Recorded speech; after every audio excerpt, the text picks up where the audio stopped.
Welcome to the Empathic Mastery Show. I'm your host, Jennifer Moore, and I'm so glad you're here. This is a place where we talk about what it means to be highly sensitive and empathic, how this impacts all aspects of our lives, and we explore tools, resources, and solutions so we can shift from absorbing all the thoughts, feelings, and energy of the world around us to being beacons for calm, love, and healing. Hey there, everybody. So today I have a very special guest with me. I met Harrison because he actually had invited me to be on his show, and let's just say we really clicked. And so one of his passions is about ancestral healing. And as I was saying to Harrison right before we got on this to record, I just think that this is one of those topics that we could be talking about all the time. Now, Harrison Meagher is the host of the Cosmic Love Antenna, the podcast that I was just mentioning. And he is also a heart-centered coach and a spiritual mentor and healer. Harrison, I am so delighted to have you here. I'm so glad you're here. Welcome. Thank you for having me, Jennifer. It's nice to be in your energy again, but this time you're holding the beautiful space and I can already feel the energy flowing. Awesome. I'm so glad. Well, and that's one of the things, one of the reasons why I actually have a very clear boundary about all of my guests have to be empaths because it makes podcasting so much easier when there is that energetic exchange. And what I've realized is that with all of my guests, there's this ability to have not only the sort of verbal conversation, but we also get to have this really special kind of telepathic and empathic conversation. And so it really is sort of this amazing, exquisite energy exchange. It's magical. It is magical. So Harrison, and I just want to clarify something. Harrison's last name sounds like Maher, but if you were going to over to his website, it looks different. So the way that, because it's an Irish spelling, and so Harrison Meagher is Harrison Meagher. And if I hadn't asked Harrison, I would have completely mutilated his last name. Well, it's funny, Jennifer. And so I appreciate you outlining it for everyone. I was joking with you before we started recording. To me now, it's just sort of a part of the process of introducing myself to people. It's just, okay, I understand you're most likely going to have a challenge here and I'm going to embrace you with love and say, this is how it is, right? Yes, exactly. Exactly. Well, and I was saying to you before we jumped on that I really wanted to sort of start by talking about you as a very highly sensitive, empathic kid. Like, what was it like? And especially growing up male in a culture that, it's hard enough being female and being like this, but at least our culture tends to sort of think as females as sort of being in the jurisdiction of this. Whereas sensitive, empathic men, I think, get even more pressure to behave in a certain way and to suck it up, get over it, big boys don't cry, all that kind of stuff. So please tell me, let's start at the beginning. How old were you when you first started noticing or experiencing your sensitivity? So I just want to honor you, Jennifer, for allowing me to be in this space with you to have this conversation, because I do speak about this to a degree in the work that I do, but I can already feel that we're going to go to some deeper layers that I haven't been to before. So I'm excited. So I guess where I can start with that is I see it as a roller coaster in terms of my childhood and the sensitivities that I shut down and then awakened. And I was lucky enough from a very early age, being born 2, 3, 4, 5, 6. I grew up in the nature. My family was lucky enough to own a couple of farms, and we connected to the earth, connected to the animals, connected to, nature, the God that's outside of us, that's inside of us, right? Mm-hmm. But then, much like you were alluding to, and luckily for me, and I know a lot of people don't get this opportunity, it wasn't my family that a lot of the pressures came in for me to be people can't see me using my fingers here, but for me to be the correct kind of male, it was coming from the outside collective, right? It was coming from the media. I grew up in a religious community in school. And then, so from the age of 6, 7, that's when I shut things down. That's when I started being more of a manly man. And for me, a big part of this was actually shutting down my feminine nature, that I thought that when I started to express that equaled non-masculine.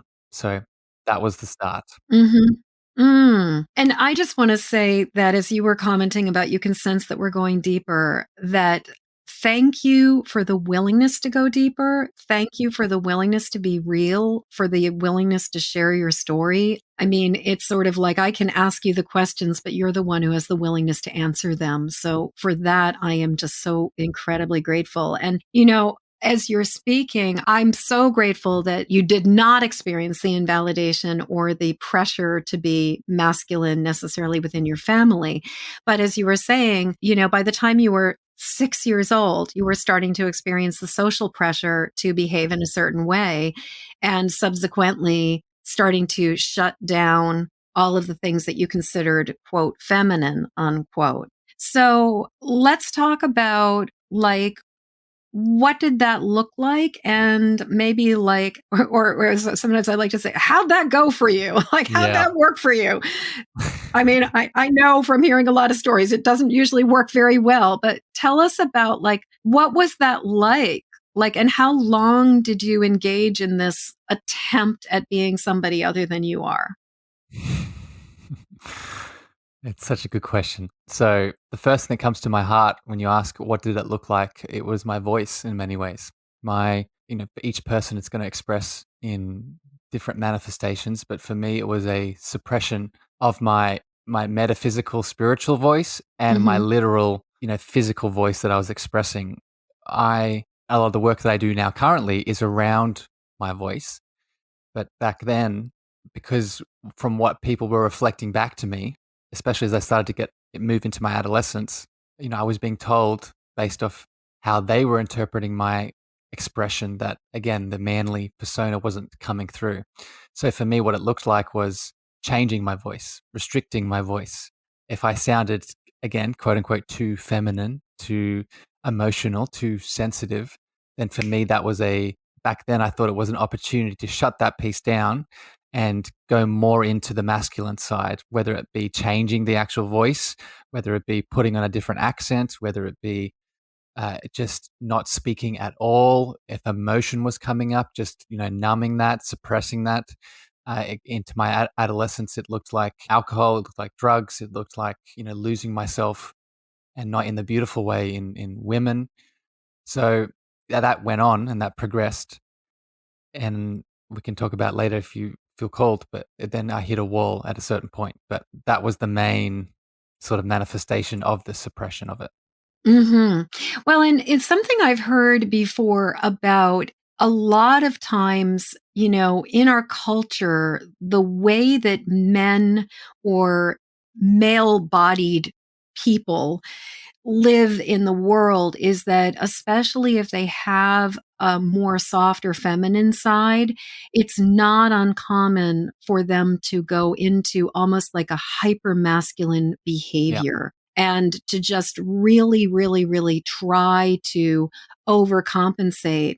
So I've heard many stories from people where before they really accepted and embraced who they truly were, like they were in the military, they were contractors, they were just doing the most macho things they could possibly do because it was sort of like trying to perform in a way so that you're fitting into the categories. Yeah. Yeah. And it's so yeah, you could not be more spot on. And just a couple things that rise up in me as you're saying that. Australia as a collective, that's a very big stereotype in my country. Mhm. And I say that with love because I see it, reflected back to me. But it's interesting when you're saying that. I've come to acknowledge now that this beautiful side of me is beautiful, and not only is it beautiful, it's powerful. But I think even back then, because of how powerful it was, and I'm really grateful for this, but back then it was so painful. Back then, when I was trying to mask myself and over masculinize myself, I couldn't do it because I wasn't succeeding at it. I think a lot of males, and I see this from just, again, the people I've been able to help and see in the world, a lot of males, quote unquote, succeed at that hyper masculinization because they kind of supported around it. But for me and my unique soul's expression, I didn't succeed. I didn't get the validation even in the hyper masculinization. And because of that, a lot more pain came into my world. And that pain subsequently is what allowed me to really see the truth. Does that make sense? Mhm.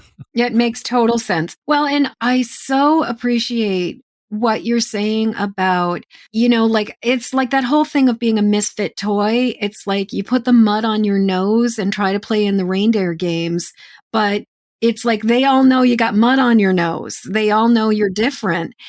And I'm assuming you know my Rudolph reference. I mean, it's sort of like, yeah, I mean, I don't know anybody who hasn't seen Rudolph the Red-Nosed Reindeer, but I think that the thing is that there are those of us who see what the social cues are and see what we're supposed to behave like and try, and it doesn't work even when we're trying. And I just want to acknowledge just like how hard that is when you're trying to do all the right things and yet you are still up against this. That's an opportunity. And it's so easy to say in hindsight, I know, but it's if we can start to really lean into this resistance. I know for me, I started to understand that, oh, I have a choice. There's a different choice I can make here.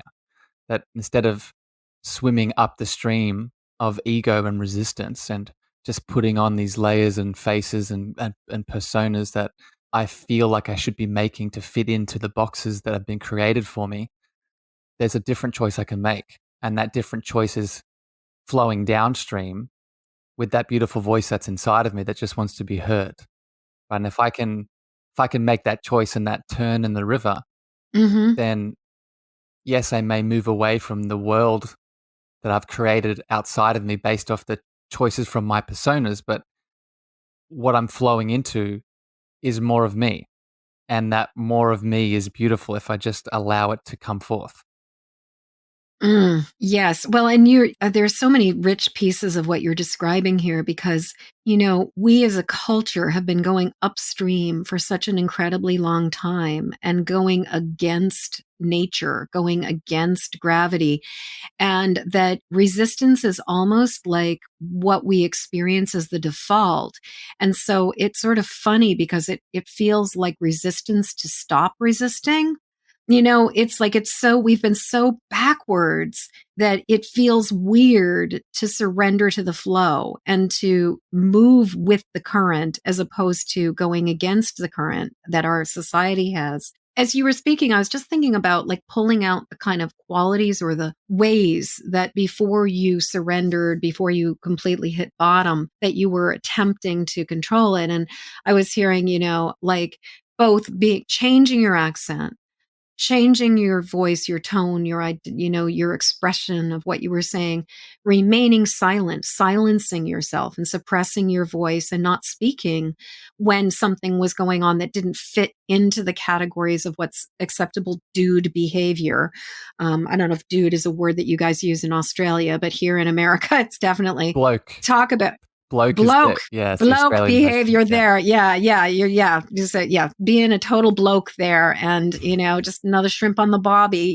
It's like and it's funny because I think America and Australia have very similar masculine stereotypes of what hyper masculine is. But and then you were saying, just a lot of, I'm assuming, sexual activity and conquests Mhm. and sort of being in relationships with, sort of like to prove how masculine you are. And then also you were saying drugs and alcohol I'm imagining like the self-soothing and the part of you that just could not be shut down or denied. So I'm wondering, I really love examples in stories because I feel like that's where we as human beings can really relate to each other. So I'm really wondering, like, so there was the point where you were like trying, and then the point where you realized it wasn't working for you. But then there's the point where it's like it's not working for you and you're really coming face to face with how it's not working for you.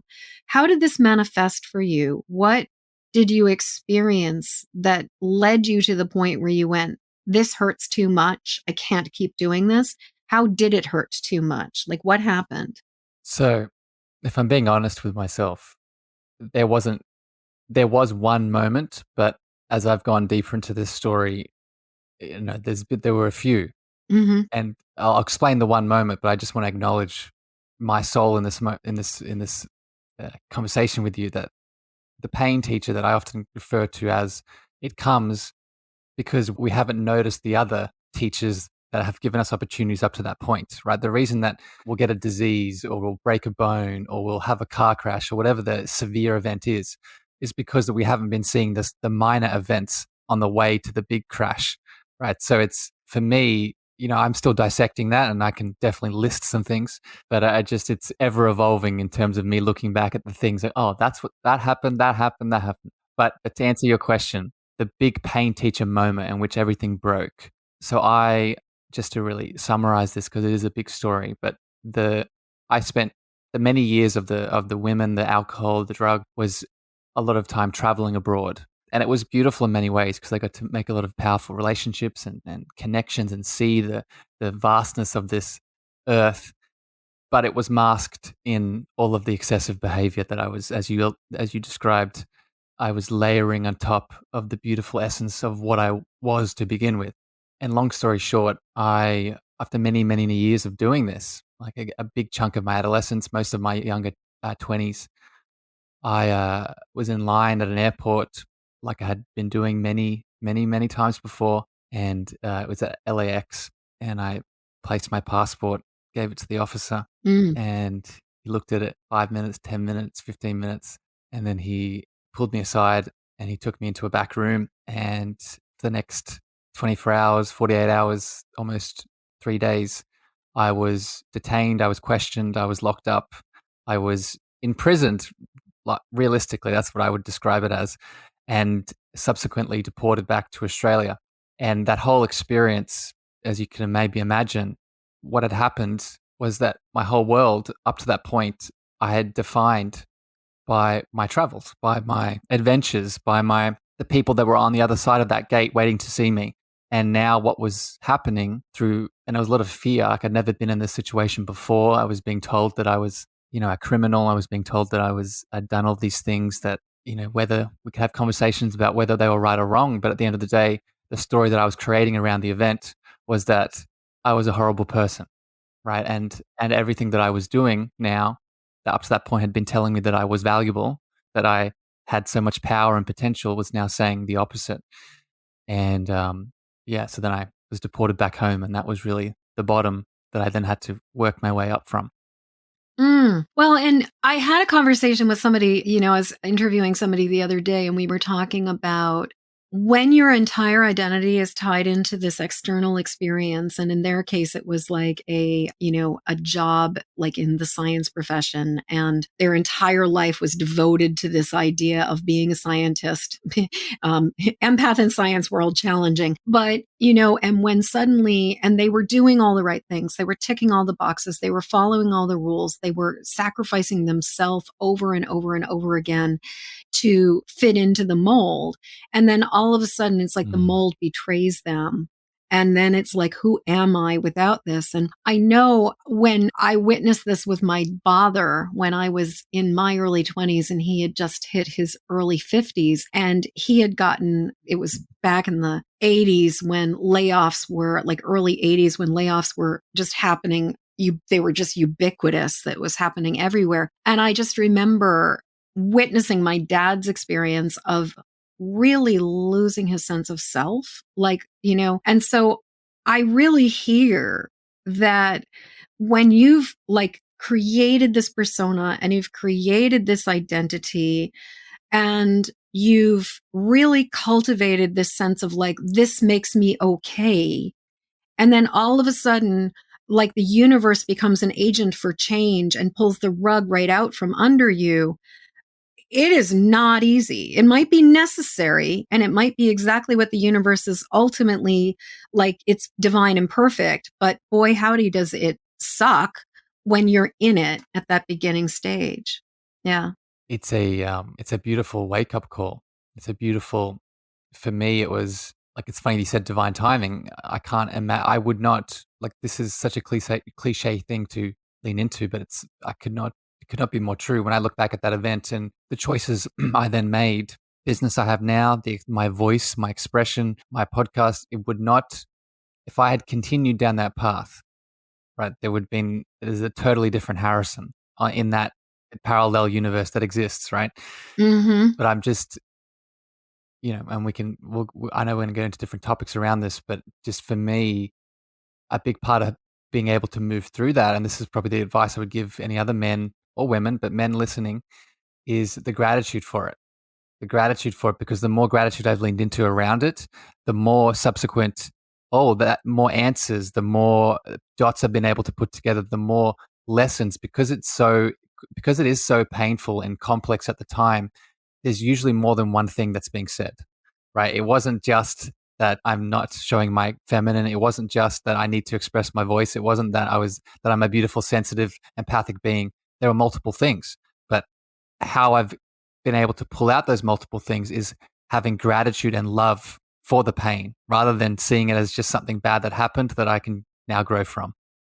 Yes. Yes. Well, and sometimes I've done this thing where I kind of imagine the trajectory if the alternate reality had happened. And so often I will either see if I run the timeline far enough, I end up in the same place anyway, or I see the timeline and I go, oh, thank God, I did not end up in that timeline because that really, it would have been soul crushing. And I don't know, I just had this sort of image of like, I just had this kind of image of you at like some kind of like, probably like Burning Man, actually, as I Yep. think about it. And I see you like with neon glow sticks and like big, like cargo pants. And I have this image of you just like being this like raver and, and just kind of like Be accurate. floating through your life from one party to the next. Mm-hmm. And by your nature, I think you would have still been transmitting like the frequency of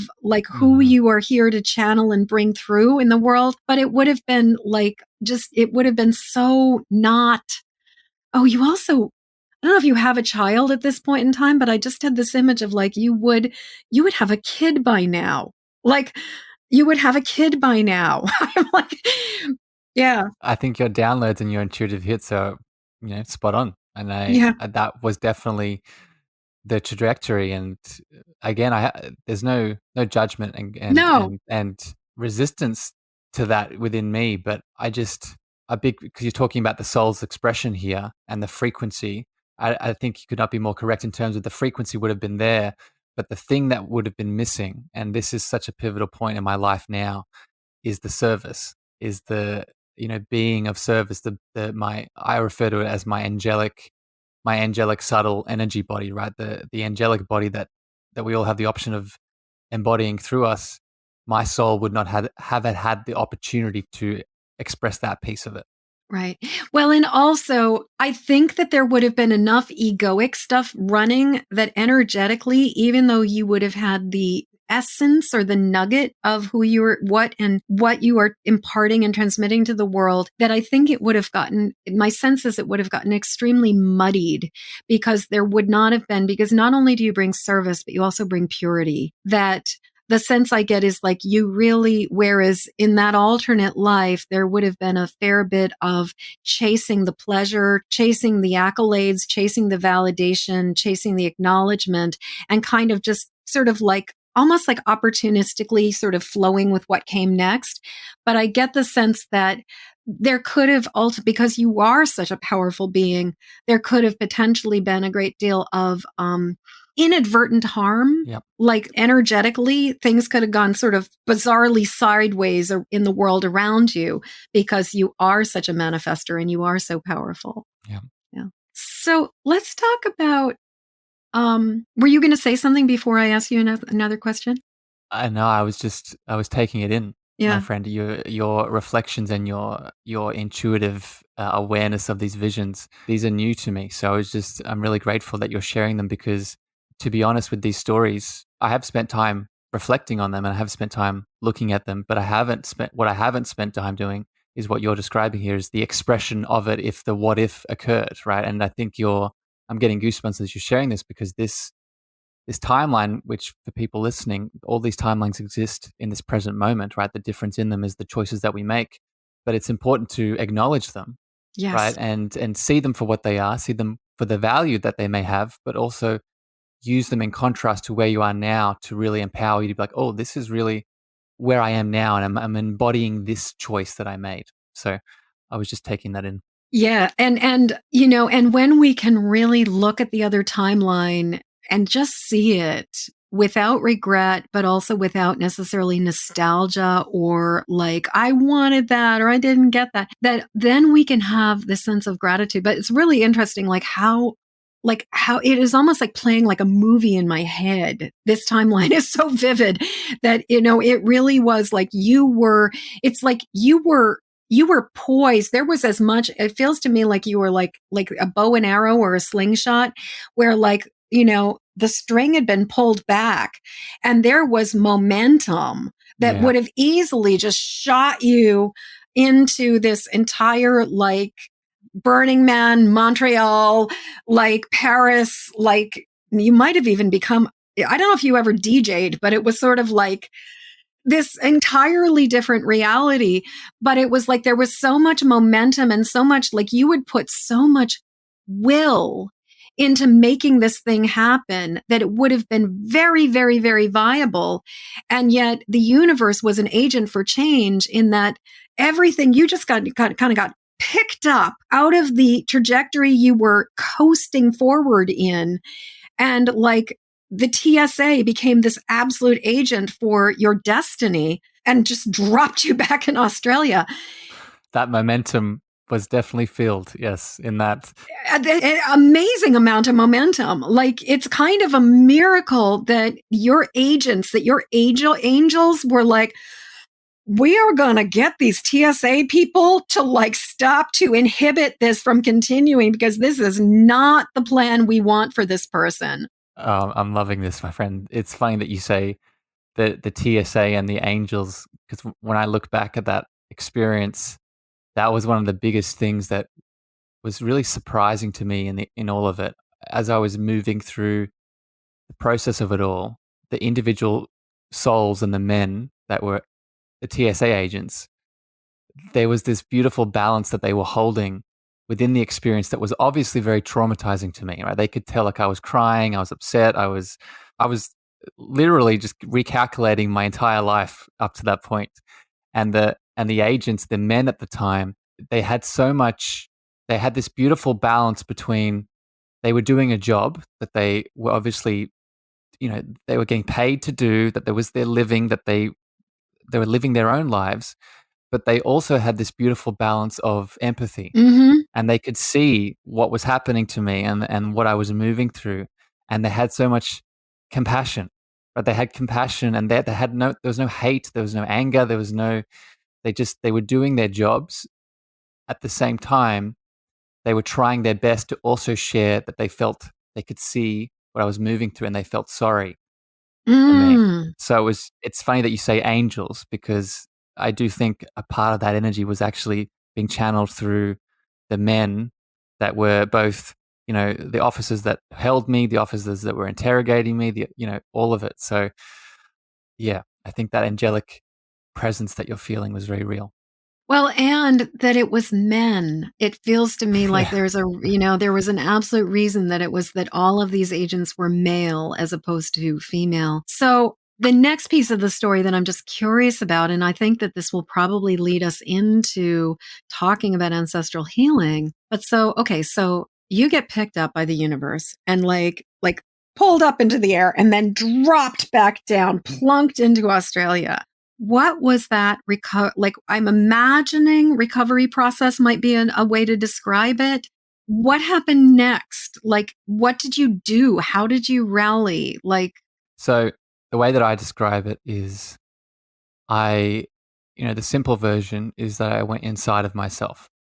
And I don't say that lightly, because I had literally spent the good part of a decade, to be honest, but, a big chunk of years only looking outside of myself, right? As I was explaining mhm. before, but it was 99% of the choices that I was making, conscious and unconsciously, were externally based. So a big part of this process was simply making the conscious choice to now look in at what is happening, what's going on, what am I feeling, going back to what we are saying before about the childhood and the pushing down of the voice and the truth. now, because of what had happened, I was now making the choice to allow some of that truth to bubble up. Mm. And what it looked like in the 3D dimension was the service now was bubbling up. This presence in me that was, hey, I'd seen some light coming through these travels, right? I'd seen some things that were really, I could see the passions that were there under the numbing, right? The passions of connecting to people, being pulled to people, the passions of guiding people, like using the physical body at the time to help people nourish themselves and food and all these things. So the first step was one, going inside, but then two, I began by addressing my physical being, right? Because up to that point, that was the most prominent expression of my, I want to say it, my divinity, was how my physical body was, despite all the choices I'd been making that from the outside looked very destructive, I was still quite a physically fit and strong person. So I started there. I started with, okay, how can I build on this, not from an external perspective now, but now from an internal space and place of love and reverence for myself. Mm. And so, on a really logistic, like specific detail, like concrete level, what actual behavior or actions or choices did you implement at that point in time? Yeah. So two big ones. One were doubling down on my physical practices. So in terms of supporting the body, exercising, moving, connecting to the earth, starting to really make a devotional act around supporting my physical being through movement and exercise. The second was food, right? Really nourishing, learning about what was feeding my body and what was not, Mm-hmm. right? Shifting, educating myself. And the third piece was becoming a personal trainer. So Mm. I got certified as a functional personal trainer. And then that opened the doors of more of the physicality and honoring myself, but now bringing people into this world that I could be of service Mm-hmm. to. Mm-hmm. So, how did we go from physical trainer or personal trainer Yeah.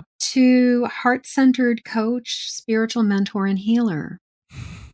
So for me, a big part of this is remembering, and it is a remembering, that we are a multidimensional being of love and light. And what I mean by that is we aren't just this physical form. For people listening, I'm sure of your show know this, but I didn't. So, but what was happening was that the deeper I went into my physical being, the more I wanted to know. And once I reached the end of the physical understanding, my mind, and it's funny that you said before that I'm this force and this bow that will get stuff done, Mm-hmm. right? That is really applies to my education and my personal development. So how that trajectory started to shape is that I reached the limits of what my physical devotion was giving me. Mm-hmm. So then I had to look somewhere else. And Mm-hmm. what was that somewhere else? It was into my mental body. So I learned about mental health. It was then subsequently into my emotional being, right? And starting to express myself through energy and sensitivities. And then ultimately, which is a big part of what I'm doing now in the world, it was understanding, oh, there's a deeper layer I can take after the emotional being, and it is the spiritual soul, and it is the essence of what we are. And so, just in summary, it was a step by step process of coming back to myself and the holistic nature of what my actual being is. Well, and I love, I pull cards for my free Facebook group at least once a month. And, I pull 3 cards and sort of it's like pick 1, 2, or 3, and, this is your message. And the card that came through, the final card that came through the other day was the Magician reversed. And if you're familiar with the tarot, the magician is the person who's got his one hand is up, the other hand is down. And sort of the very, very core message of the magician is as above, so below, that within, as within, so without. But when it is reversed, and a lot of times as metaphysicians and people on a spiritual path, I think we're taught conceive of it in spirit and you'll bring it into form. But sometimes, in order to be able to make that shift, the magician reversed for me is the message of you must make right on the physical plane in Yes. order to bring the spiritual into alignment and into rightness and right relation. And this reminds me also of even the idea of what we're starting to discover about healing from trauma and starting to understand that it's like we must address the distress in the dysregulated nervous system and the distress in the brain stem and in the limbic brain before we're going to ever get our cognitive brain, our thinking brain to be on board. And, since psychotherapy started, it's been going backwards. It's been top down instead of, bottom up. And what I'm really hearing in what you're saying is you instinctively were guided from the somatic, from the body, starting with bringing your body into right relation and discovering all of these deeper, more subtle, more nuanced layers until you got to spirit. So you really Yeah. did have the journey of as below, so above, or, from below, we move to the above. Yeah. So, That's exactly what it was. yeah. And it was I love the image that you projected there of really, and this, I see this a lot in the spiritual world that now that I spend a lot of time in, is it's so easy for us to do it the other way, right? Focus on the spiritual and then the physical will be supported by that. But we often forget, as you've been highlighting here, that when we do bring grace and love to the physical form, it allows that majesty inside of us to then show its head. And it's been there the whole time, right? That's why this is a remembering game, not an adding on of more layers game. But when that beautiful expression, like you spoke about the brainstem, I would connect that to trauma, Yes. right? When we start to, give love to the physical tissues and open them up, we're not just opening up physical rejuvenation and lymphatic flow and all these physiological functions. We're also opening up the blocked energy and the expression that's been waiting to be released, right? Absolutely. Absolutely. And sometimes releasing trauma that has been sitting in our DNA Yeah. for thousands and thousands of years. Perfect And segue. just amazing. Yes, perfect segue. I meant to do that. I meant to do that. Yeah. Yeah. So let's talk about trauma. Let's talk about the stuff that gets locked into our DNA for thousands of years. Yeah. So this is really now where I'm spending my time, right? To put it very Hmm. simply. And I mean, whether it's through the ancestral healing that we're talking about now, or it's, inner child work. Those are really two Hmm. of my pillars currently, right now, in this moment. Yep. Yeah. That go Well, and together. I'm holding my fingers up for, because this is obviously an audio podcast Yeah. only, but I'm sort of like crossing my fingers, and it's like because they are so profoundly and deeply interconnected. It's like you almost can't have one without the other. Yeah. Yeah. And it's exciting. That's that, like we talked about this on my show, right? It's really, Hmm. for me, it's where all the beautiful nuances of this physical, mental, emotional, and spiritual conversation really start to blend in all the ways. But I guess, to speak about the ancestral healing now, for me, I guess where I really started to lean into it is, going back to what I was saying about my childhood.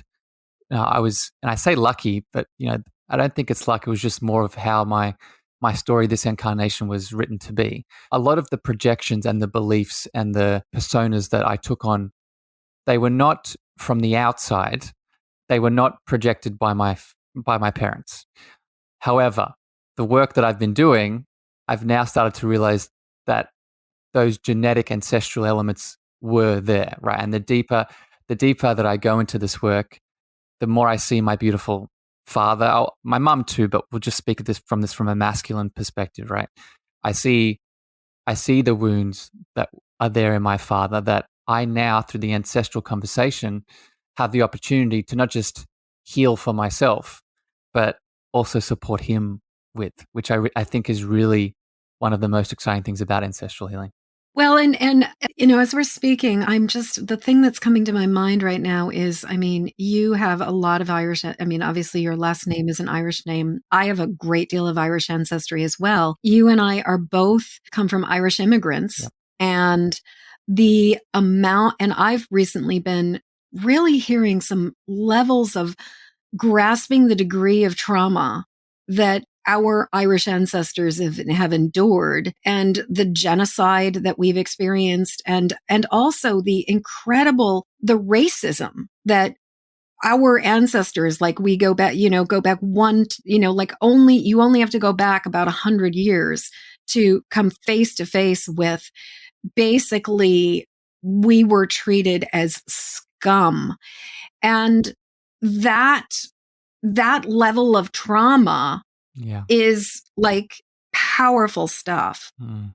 So this is in terms of my ancestral elements.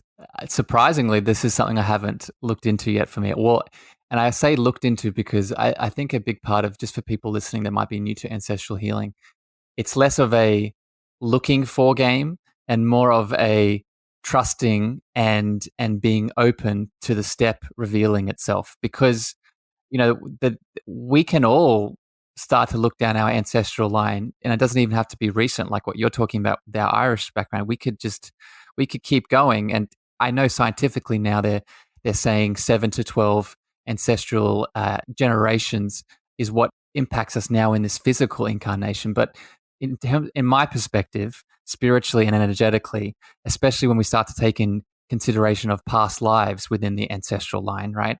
To me, in my perspective, there is no limit. There is no number No in limit. terms of what impacts you and what doesn't. But what I've found is the empowering piece is that we don't have to do it all, right? We just have No. to focus in on the one step that is presenting to us right now in this moment, right? So, for example, if I'm having challenges in my business, or I can't attract a partner in my life, or I want to have a child, right? What is the ancestral piece right now in this moment that is wanting to be seen, wanting to be acknowledged, and wanting to be brought into the light, so I can break that chain and be given what I deserve.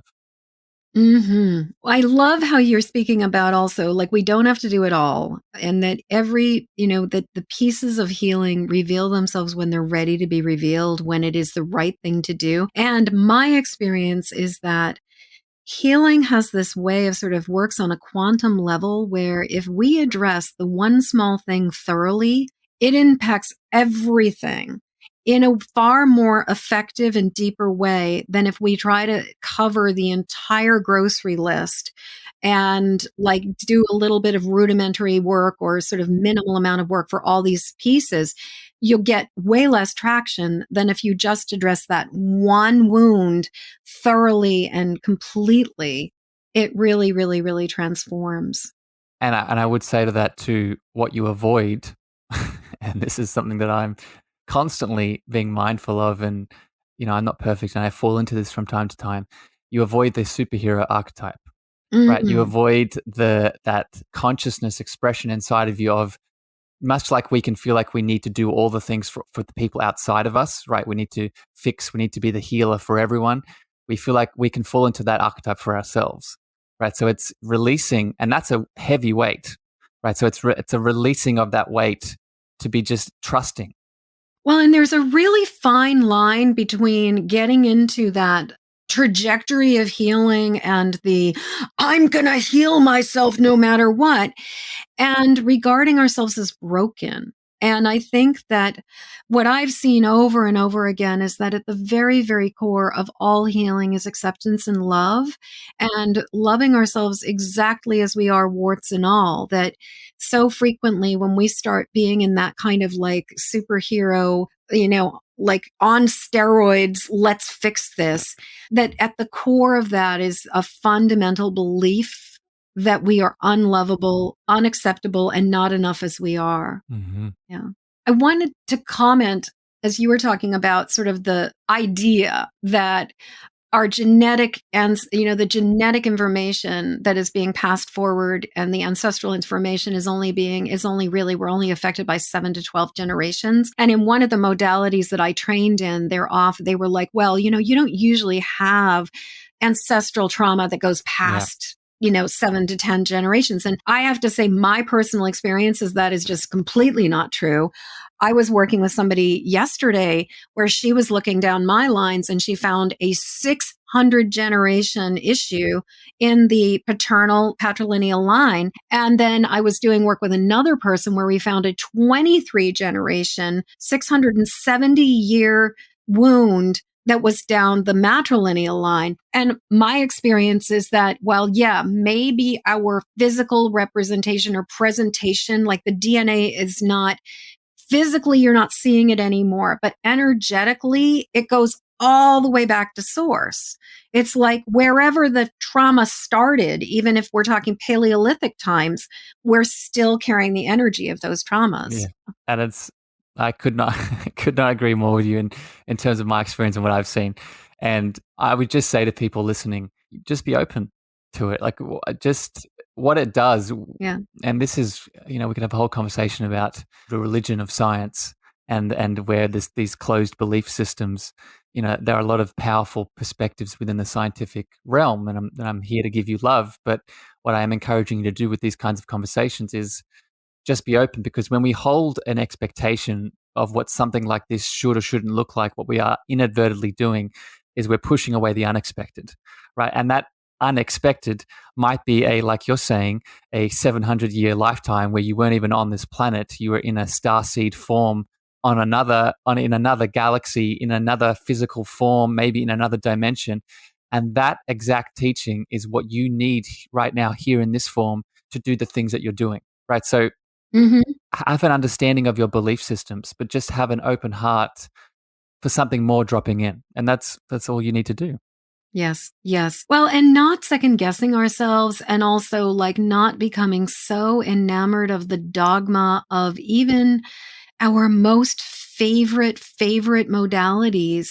Like that, if you have the choice between what is being presented to you as your experience and felt knowledge and understanding versus a set of rules that defy it, go Yeah. with what feels right. Yeah. Yeah. And when we open that gate, now what we're doing is, and this is why I do so much work with the heart space, Mm-hmm. where we're allowing the heart to come in, right? The thing that's putting those boxes on the 7 to 12 generations is not the heart. It's not the No, cosmic spiritual heart. It's your no. mind, right? Yes. It's all the belief systems, all the thoughts, it's all the conditioning. And don't get me wrong, there are some supportive conditioning, there's some supportive programming, but you're going to at one point get stuck in that, whether it's negative or positive. But what you can do is make a choice to drop down to the heart and ask yourself, okay, this is what the mind thinks, this is what the head thinks right now. How about I get a second opinion here? How about I ask my beautiful, mystical, spiritual heart space what it feels around this, and listen to that? Listen to that.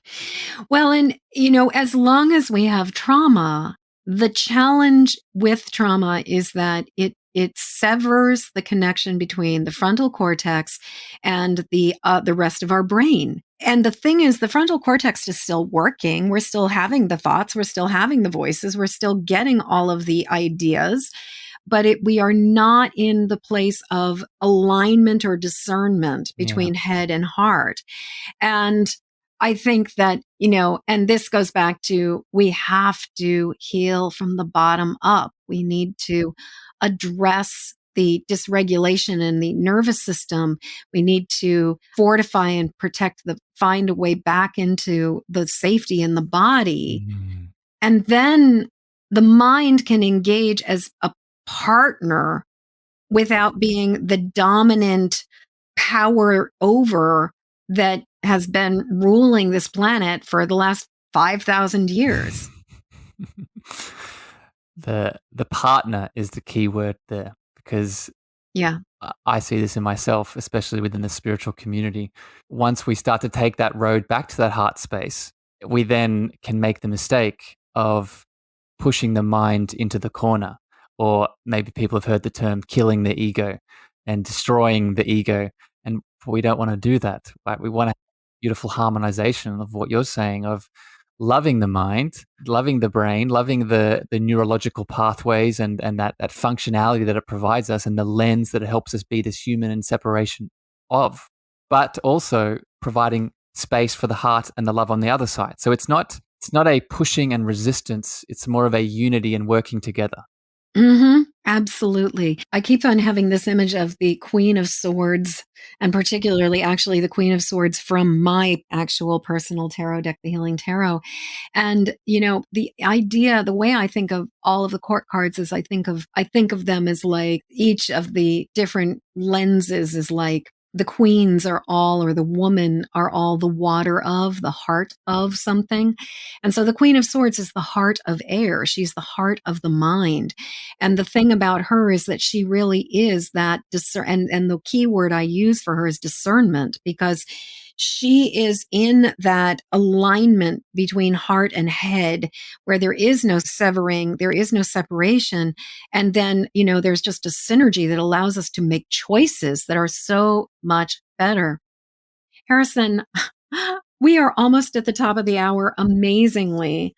And I would really love for listeners who are just beginning to discover this idea of ancestral healing and who are listening to us and going like, okay, yeah, that's all fine and good, Harrison and Jen, but what the hell am I going to do about this? Yeah. What would be like the baby steps, the very, very incremental first steps we can take towards the ancestral healing, towards this path? Well, the first thing that came up immediately, even before you finished asking that question, was getting into a space and place where you feel safe, you feel supported, and where you feel seen. And the reason I say that is, like I said before, this is deep. This is not, we're not just talking about this lifetime now, right? We're talking about multiple generations and a lot of different elements that if you don't feel safe, if you don't feel supported, if you don't feel seen, not only are they most likely not going to show up, but if they do show up, you're going to be caught off guard and you're going to go into more of a trauma response. Right? We live in a world at the moment, and this is probably not new to people listening, but we live in a world at the moment where it's so easy for us to be outside of our body, right? Being Yes. one of my mentors calls it the externalization of the self, right? Through all of the stresses that are happening in the world, not only are we not safe in our bodies, we're not in the bodies to begin with. So it's the first step I would encourage people listening is whether it's working with someone, Mm-hmm. whether it's starting to educate yourself to provide the space for yourself, is getting into a space where you feel supported, safe, and seen. Right? There's a reason within the energetic system, the chakra system that I spend a lot of time working with. There's a reason that the root center is chakra number 1. Right? It's because we need that safety and support and security for the energy to start flowing upwards. Right? And one of the areas this energy starts flowing into is this ancestral path, right? So I guess that's step number 1 in my experience. Mm-hmm. Well, and as you were speaking about externalization, it occurs to me that getting ourselves to a place where we feel supported, safe, and seen starts as an inside job. That if we are looking to the outside world to feel supported, safe, and seen, we are still caught in that externalization pattern. And so it's like I would just go to that next level of sort of, and in many ways, your journey really feels to me like this is what this is about, that Yeah. you chose you.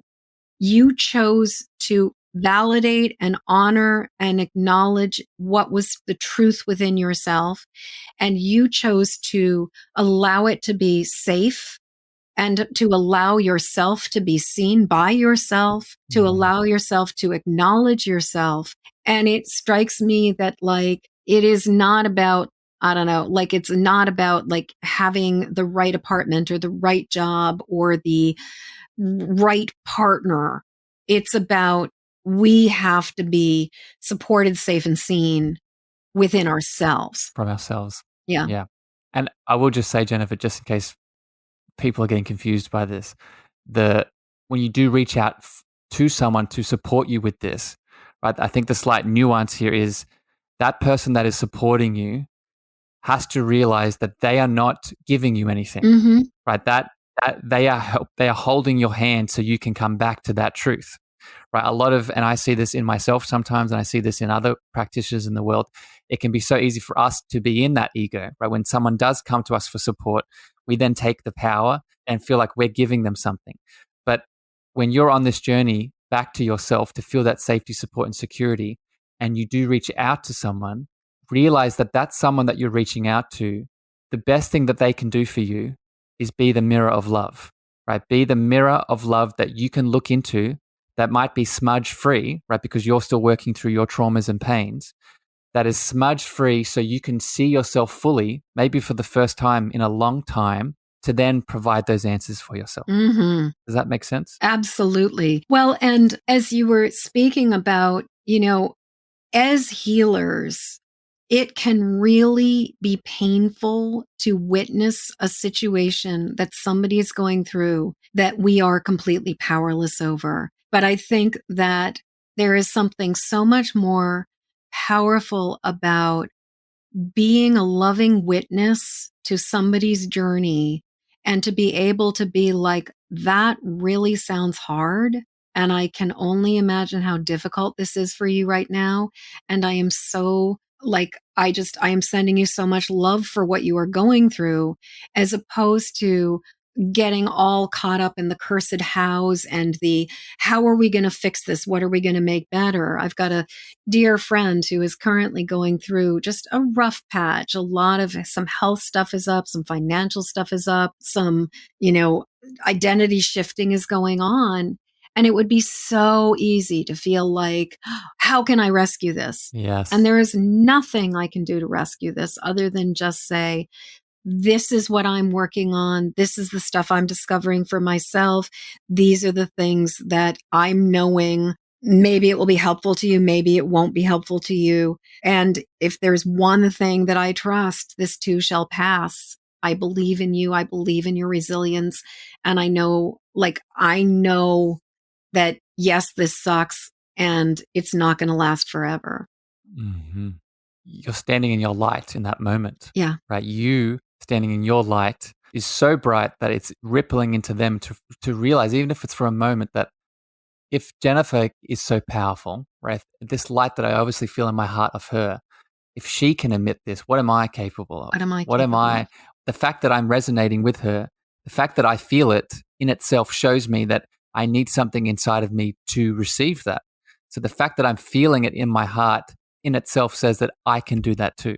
Well, and as above, so below, as within, so without. If we are all, I believe that the other side of it is that we resonate with the things that are within that exist. And so, and I'm not saying like if you see somebody who's being an abusive perpetrator, that there's an abusive perpetrator within you, but there is a trigger, there is a memory, there is a pain that it is activating. And if light and joy is being activated, that means that's within us as well. So I love that you hold that up. Harrison, I could talk with you forever. Like you and I could have, this feels like the 1,000-year-old or 10,000-year-old conversation that we're just picking up from the last time we were sitting on a mountaintop chatting with each other. I could just keep this conversation going on forever, and we've hit the top of the hour. Thank you so much for being here. My pleasure, Jennifer. And as you said, just really being in this space today has helped me remember more pieces of you. So I received the love, but I'm going to throw it back to the space that you've created. Mm-hmm. So, Harrison, before I let you go, is there any additional pearl of wisdom that you want to drop on the audience? In regards to ancestral healing? Anything. Yeah. Well, I guess what I would say is, and this is really a big part of my mission at the moment in this world, is as you've been listening to this episode today, how has it been making you feel? And the reason I ask that is a big part of my journey, and we didn't get to talk about it today, but it's really intrinsic within the experience that I've had, has been coming back to a deeper understanding of what my higher power and that divine source inside of me is. And the answer that I've come to, and it's definitely not definitive and it's always changing, always expanding, but where I'm at the moment is that higher power is love. So the last little thing I want to share here with everyone, as you've been listening to this show today and things may have been coming up, you may have been resonating, you may have been triggered, ask yourself, what is the essence? What is the power? What is the source that both those polarities are coming from? And if we can be in that that source, that space, that love more often, I've noticed in my experience, not only do we start to heal, whether it's through the ancestral healing, the inner child, whatever the thing is, but we now start to share more of what we actually are. And I believe what we are at that source is that love energy. Mm, what a beautiful place for us to complete this conversation for right now. And as you were saying, there were other pieces of the story that were not covered. And I can absolutely imagine, having you back for an additional chapter of the conversation. So, Harrison, how can people get in touch with you? Well, Jennifer, I just want to say thank you for having me, my friend. My pleasure. It's one thing to have a conversation, on my show. It's another thing to offer me to come on yours and have a chat. So I just want to say thank you for the invitation, and it's been a beautiful pleasure to reflect more on my journey today. And there is a difference, and you shared this with me. There's a difference between hosting a show and being a guest on a show. So I just want to gratitude for letting me do this. Very super quick, so we can finish here. People, if you're listening and tuning in, the best way to get in touch with me is either through my website, Harrison Meagher spelled MEAGHER.com. I'm also found on Facebook, Instagram, LinkedIn, and Clubhouse at Harrison Meagher spelled the same way. And if people are interested, one of the biggest things I'm doing at the moment within the work, other than one-on-one coaching, is I'm really cultivating that safe, supportive, and secure space for beings to come back into themselves through inner child healing, through ancestral healing. And I have a group coaching container that I'm running at the moment. So if people have resonated with my voice, definitely reach out to me and we can have a chat about what that looks like to bring you on board. Awesome. And don't forget your podcast. My beautiful podcast is the Cosmic Love Antenna. Yep. Yes. Awesome. Harrison, thank you so much for being with me today. It has been truly a pleasure. Love you, my friend. Love you right back, honey. As we come to the end of this episode, I'd love to hear what you're taking from this show. Please jump over to empathicmasteryshow.com to leave your comments. In the show notes, you'll find a link to grab your copy of my Empathic Safety Guide, 3 Basics for Finding Calm in the Eye of the Storm. And while you're there, please subscribe and follow this show. And thank you for your help sharing this show with the people who need it. Please help me to spread the word and send this podcast to friends or family members who need support living as highly sensitive empathic people. Then join me again when the next Empathic Mastery Show airs. Okay, one last time. Hop over to empathicmasteryshow.com for your Empathic Safety Guide. And until next show, shine on. We need you and your gifts here on this planet. So please don't judge your empathic rainbow by colorblind standards.